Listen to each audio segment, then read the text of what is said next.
চীন ও অন্যান্য একক উৎসের ওপর নির্ভরতা কমানোর লক্ষ্যে ভারতের সঙ্গে গুরুত্বপূর্ণ খনিজ এবং বিরল মৃত্তিকা নিয়ে একটি চুক্তি করেছে যুক্তরাষ্ট্র। নয়াদিল্লিতে ৪ দেশের পররাষ্ট্রমন্ত্রী পর্যায়ের বৈঠকের ফাঁকে ভারতের পররাষ্ট্রমন্ত্রী এস জয়শঙ্কর এবং মার্কিন পররাষ্ট্রমন্ত্রী মার্কো রুবিও চুক্তিটি সই করেন। Vibrant innovation economies such as ours cannot afford to leave the foundational materials of these industries vulnerable to single source monopolies that could deny us these things, not just in a time of conflict, but as a leverage point in contrary to our sovereign national interests. Nova LED TV, ঝকঝকে ছবি, নিখুঁত শব্দ, ৫ বছরের warranty. Nova মানি সঠিক মান, নিশ্চিত সেবা।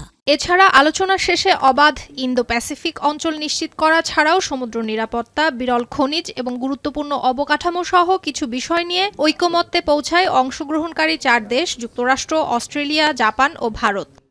It will certainly strengthen resilient and diversified supply chains. It will help us to collaborate in financing. এই চুক্তির মাধ্যমে পরস্পরকে সেমিকন্ডাক্টর, বৈদ্যুতিক যান, পরিচ্ছন্ন জ্বালানি, প্রতিরক্ষা প্রযুক্তি এবং উন্নত ইলেকট্রনিক্স খাতে কাঁচামাল ও খনিজের সরবরাহ নিশ্চিত করবে ভারত যুক্তরাষ্ট্র। খনিজ উত্তোলন, পরিশোধন ছাড়াও দীর্ঘমেয়াদী সরবরাহ চেইন ব্যবস্থাপনা এবং কৌশলগত অর্থায়নে একসঙ্গে কাজ করবে দুই দেশ। বর্তমানে বিশ্বের বিরল খনিজ প্রক্রিয়াকরণে চীনের আধিপত্য রয়েছে। সেক্ষেত্রে এই বিকল্প অংশীদারিত্বের মাধ্যমে ভারত যুক্তরাষ্ট্র বৈশ্বিক সরবরাহ চেইনের স্থিতিশীলতা এবং নিজেদের কৌশলগত সক্ষমতা বাড়াতে চায়। সুলতানা দিনা, এখন বিশ্ব।